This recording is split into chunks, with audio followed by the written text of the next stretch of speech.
కొడితే మేము తెప్పిస్తాం బండికి. 2000 అడుగుతుంది, ఏం చేద్దాం? ఫ్రాడ్ అవుతుందేమో తమ్ముడు, కొంచెం ఆలోచించి కొంచెం డిసిజన్ తీసుకో.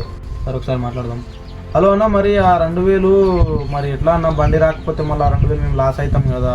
ఇప్పుడు 80,000లోకి వెళ్ళి 2,000 కట్ చేసుకొని అన్న అందులోనే కట్ అవుతుందా? మేము ఇచ్చే 80,000 లోపలనే కట్ అయిపోతుందా? ఇవ్వండి బ్రదర్ మనకు చార్జెస్. అన్న అది మనం 2000 ఇస్తే బండి అయితే ట్రాన్స్పోర్ట్ చేస్తాం బ్రో. సరే తమ్ముడు, మరి నీ ఇష్టం. అన్న సరే, మరి 2000 పే చేస్తున్నా. Okay brother.